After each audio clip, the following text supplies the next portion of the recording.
J'ai toujours été attirée par la Chine et je l'ai découverte il y a une douzaine d'années en venant la première fois en visite de tourisme et j'y suis revenue très régulièrement depuis. J'ai créé l'association Flag France pour organiser le dialogue des cultures parce qu'il me semble très important de découvrir la culture des autres à la fois pour s'enrichir et j'avais aussi dans l'idée de permettre à mes concitoyens en France de découvrir d'autres univers. En juin dernier, j'ai organisé à Paris, au château de la Celle-Saint-Cloud, une exposition de maîtres d'art chinois d'excellence. Et le soir, nous avons eu la chance et le privilège de recevoir un opéra Kunchu.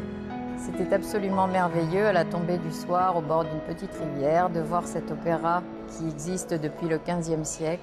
Et les Français qui m'accompagnaient et qui étaient nombreux étaient absolument émerveillés à la fois par le chant, les costumes et cette impression de sérénité qui se dégageait des acteurs. Pour faire une opération miroir, je viens d'inaugurer, en présence du ministre des Affaires étrangères français et de l'ambassadeur de France en Chine, une exposition à Shanghai avec des artistes contemporains, des maîtres d'art français cette fois-ci.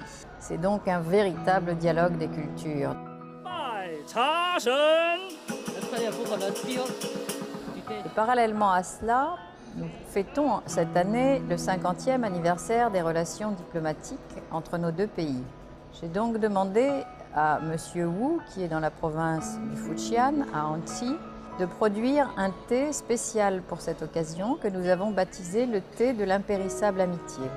Et lors de la visite du président Xi à Paris, un coffret de ce thé a été remis aux deux présidents, le président Hollande et le président Xi, en présence de Franz Sung, notre grand peintre, qui avait accepté de décorer le coffret de ce thé. Le thé est tellement important pour votre culture que je suis très heureuse d'être venue jusqu'ici, d'abord pour découvrir la beauté du lieu et ensuite pour mieux comprendre. Monsieur Wu m'a expliqué que le thé poussait en fonction de ce qu'il y avait dans le sous-sol, tout comme chez nous, la vigne. La culture du thé est fonction de tous les sédiments qui se sont accumulés au fil des millénaires. Donc c'est vraiment les racines profondes d'un pays, d'un territoire que l'on sent dans un arbre à thé.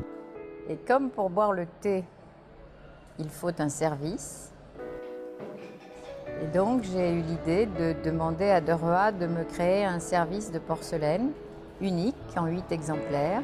Puis j'ai demandé à la manufacture de Sèvres d'accepter de déposer le décor qui avait été choisi par le général de Gaulle lui-même en 1964 lorsqu'il a décidé d'ouvrir la première ambassade de France à Pékin. Et je trouve un très beau symbole d'amitié que les mains des artistes de Deroa et les mains des artistes de Sèvres se soient mêlées pour produire un service à thé quand on connaît ce symbole. C'est tellement important le dialogue, c'est tellement important de comprendre l'autre.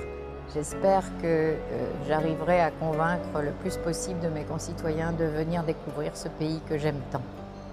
Xie xie, ta tia.